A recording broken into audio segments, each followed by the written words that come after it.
Oh hey guys! Hey, Vincent here with another video for Tails Coffee. I'm actually running a test to figure out a balance between acidity and sweetness. Many people ask me at the shop, Vince, I don't want a sour coffee. I hate sour coffees. Oh man, sour coffees are just so tasteless. Why do people like it anyways?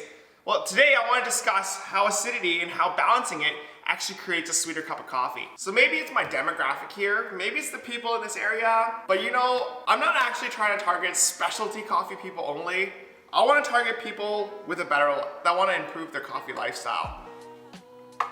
So, not everybody really likes acidic coffee. So how do we balance that? Well, you know, acidity actually becomes less prominent when you add more water. It's stronger, it's more acidic when you have less water. So is it possible to balance acidity with water? Yes, it is. So as I was saying, acidity is something that's based off of balance. Earlier I did a coffee that was a 1 to 16. Now if you think about it, people always are like, hey, you know, espresso shots, they're really bitter, but they're also really sour at the same time. If you add water to it, you get what's called an Americano. It's not that acidic. Let me show you guys. I've got the rock over here. This is a manual espresso thing. It's not gonna be quite the same as if I were to be pulling it on like a professional espresso machine, but we're gonna be able to taste even the difference with this. You put the thing in, you've got your hot water going in on the top, fill it right up to the rim, and we do a quick pre-infusion. Let the water slowly go into the grinds. Starting to get in there. Then we set our cup underneath it.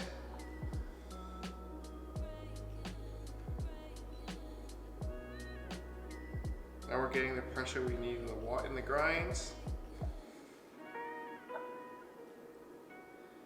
And we start the press.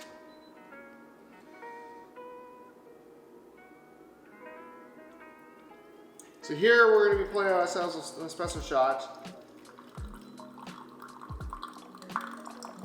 Gets a bit quite watery at the end, but it's alright. We're going to taste it like this. It smells amazing too.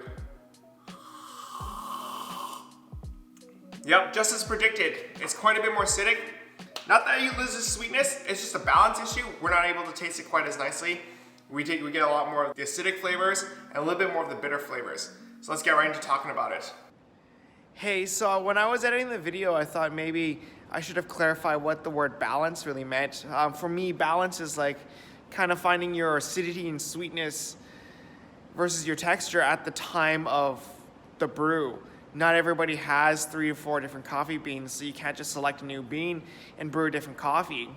It's about taking what you have and finding the quote-unquote balance of that coffee that suits your current mood the most. So now that we've made our 2 very extreme coffees, we've got the 1 to 16 in my hand and we've got the 1 to 6 from the rock on the side. I just wanted to talk about and discuss what acidity and sweetness balance actually is. So the more acidic the bean naturally is, the more water I think you should use to create a sweeter cup of coffee. I think acidity can be very overpowering, but if you add more water, you just get a sweeter cup of coffee. As a side note, I think if you're looking for certain flavor profiles, like a chocolatier one or like fruity one, I think chocolatey coffees should have a tighter ratio just because a creamier and a heavier texture is more reminiscent of like a chocolate bar, whereas a lighter texture and having more water is gonna be more reminiscent of like your juicy coffees. So like I said, acidity really is based on the amount of water you add. The more water, the sweeter it gets, but you don't want it to be too bland. Hopefully this video has helped you understand how ratios of water balance the acidity and the sweetness in your coffee. If you like a more acidic cup of coffee, you want to use less water. If you want to have a sweeter cup of coffee, you want to use more water. Generally speaking though, a coffee bean with that's more acidic naturally tends to have more sweetness. On the other hand, I also wanted to bring up the fact that people, for some reasons in my shop at least, they have this misconception that acidic coffees means it's a better coffee. It's not true. There are very nice chocolatey coffees and nutty coffees that are also very high grade and they're not very acidic. So don't try to force that misconception on people. If you like acidic coffees, you just like it. If you don't, you just don't. Thanks for watching, guys. I hope this short little video that we created today helps you understand how you want to balance your acidity and your sweetness in your cup of coffee. As always, if you like this kind of content, please like and subscribe to our channel. If you have any questions, leave a comment in the comment section below. And let us know what you want to see and what we can make a video of. And I'll catch you guys next time.